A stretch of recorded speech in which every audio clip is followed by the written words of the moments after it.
Peut-être pour conclure notre échange, enfin vraiment passionnant, on aura envie de prendre plein de cas et le dessalement de l'eau de mer et ça, est-ce que c'est soutenable plus ou moins. Bon bref, parce que avec ton prisme, c'est toujours très très intéressant. On voudrait en parler longtemps. On a parlé de cuivre, on a parlé de gaz rare. Est-ce qu'on ne déroulerait pas, allez, un dernier pour la route, un autre matériau critique dont on se rend pas forcément compte dans notre quotidien, mais qui un procédé industriel, un matériau qui a posé problème, peut-être pas aussi vite que le cuivre, mais je te laisse Alors, je vais prendre le choix. un exemple biologique, ce coup-ci, les poissons. C'est-à-dire, on peut avoir un système biosourcé, les poissons, faire de la surpêche et éteindre la ressource par la disparition des espèces. D'accord ? On l'a fait avec le dodo, cet oiseau étrange qui marchait sur une île. Il en reste un ou deux exemplaires dans les muséums d'histoire naturelle. Donc, on peut avoir un flux biosourcé, durable, mais qu'on épuise par surconsommation.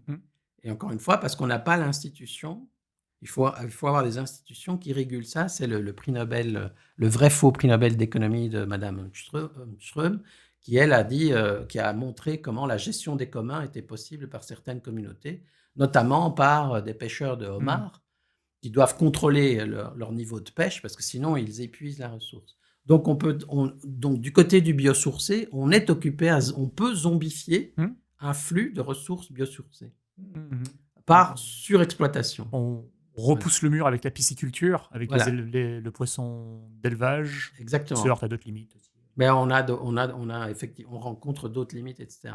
L'autre manière de zombifier quelque chose, c'est de le rendre numérique. Donc, si on va dans un chai moderne qui produit de la bière ou du vin, et qu'on regarde les cuves en inox informatisées, la production moderne, on s'est dit « Oh mon Dieu, on a zombifié le vin, on est foutu. » Ouais. Alors ça paraît moins irréversible quand même que d'autres. Oui, on peut revenir au... Non, mais c'est encore un exemple d'une technique qui existe depuis des millénaires, qu'on maîtrise de mieux en mieux, et comment on l'a zombifiée alors qu'elle a duré depuis le néolithique, et même peut-être avant, d'accord ? Comment on l'a zombifiée ? On la numérise. Pour des bonnes raisons. C'est pas stupide de numériser, c'est-à-dire on contrôle la qualité du vin, la reproductibilité de la qualité, etc., etc. On contrôle la productivité, donc il y a des tas de facteurs d'amélioration, mais il y a un détail qu'on oublie, c'est que les technologies numériques sont les technologies zombies par excellence. Et c'est pas moi qui le dis, hein, il suffit de regarder les rapports sur les matériaux, je suis pas le seul à le dire, il suffit de regarder les rapports sur les matériaux critiques. C'est toute la partie c'est le carbone, silicium, germanium, etc. Donc, indium, gallium, toute cette partie-là est la plus critique du tableau périodique. Or, c'est ces éléments-là qu'on utilise pour fabriquer les technologies numériques. Donc, c'est acté que les éléments les plus critiques, alors il y a plusieurs dimensions à la criticité des matériaux.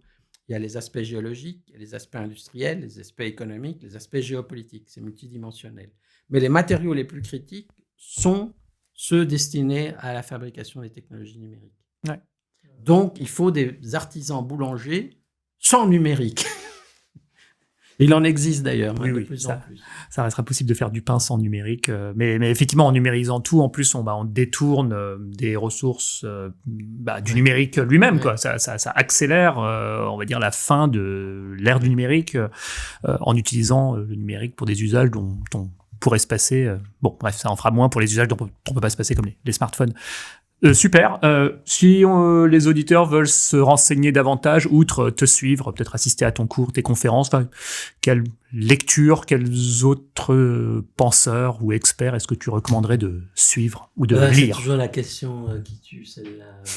Bon, il y en a. Bon, là, on me demande de donner le contenu de ma bibliothèque mentale.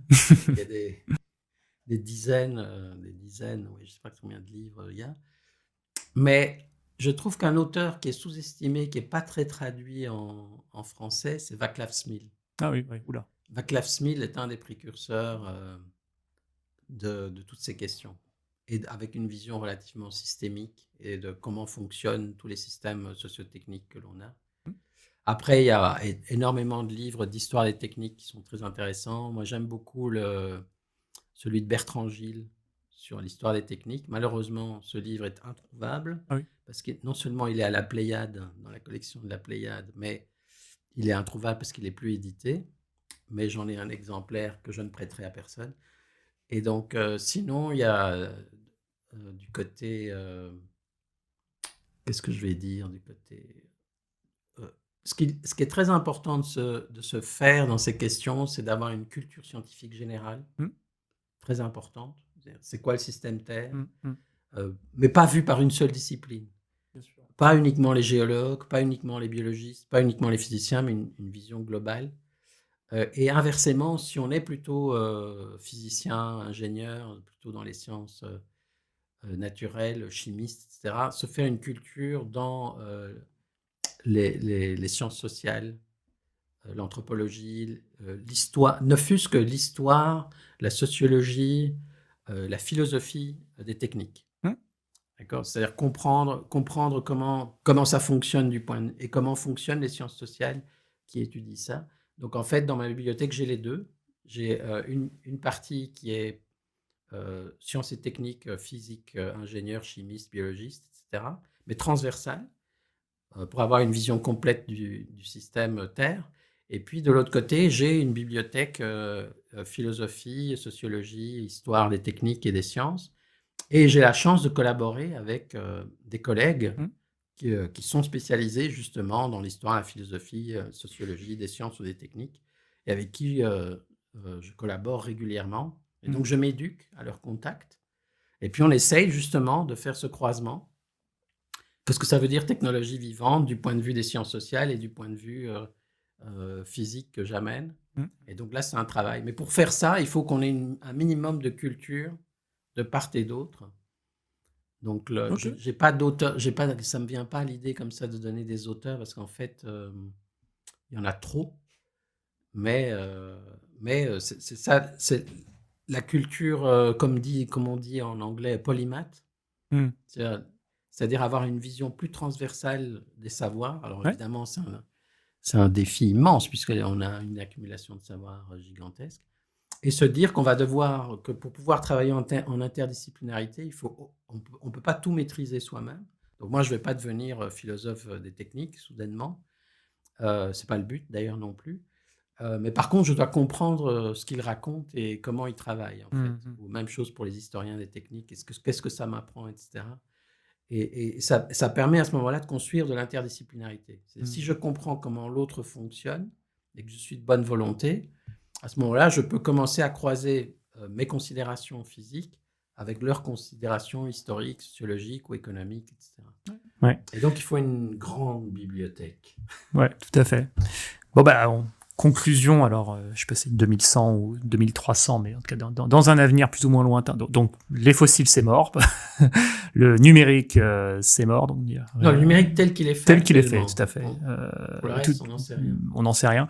Donc, tout un nouveau monde est à inventer, quoi. Enfin, oui, voilà. Mais c'est un peu enthousiasmant, en fait. Ah oui, totalement. Mais il n'y a pas tant de... J'ai entendu le terme de long-termiste. Les gens qui pensent l'avenir très très lointain. Mais le phénomène long-termisme, long term aux États-Unis, c'est encore un mouvement réactionnaire. Ils sont prêts à sacrifier les sociétés actuelles ou les gens pour avoir une humanité galactique, que sais-je. Ouais, donc il faut se méfier. Il y a beaucoup de mouvements réactionnaires qui se couplent aux questions de soutenabilité et d'écologie, en fait. Mais penser le long terme et avoir des institutions qui réfléchissent au long terme, oui, effectivement, c'est une question. Mais pas le mouvement long-termiste qui est lui connoté du point de vue philosophique. Tu trouveras peut-être plus d'amis chez les écologistes, entre guillemets, les décroissants, en les invitant à pousser un peu plus loin leur horizon de réflexion. Voilà. Oui, tout à fait. Mais par exemple, si je regarde les investissements de la Chine dans l'industrie des matériaux et des métaux critiques, par exemple, ils ont commencé il y a 25 ans. Ils ont commencé à investir. On a estimé, ils ont investi à peu près 200 milliards de dollars sur les 20 dernières années dans à peu près partout dans le monde, y compris en Amérique du Sud, en Afrique évidemment, en Australie, etc., pour les ressources des métaux stratégiques. Donc ça veut dire qu'ils avaient une vision à long terme sur ces questions des ressources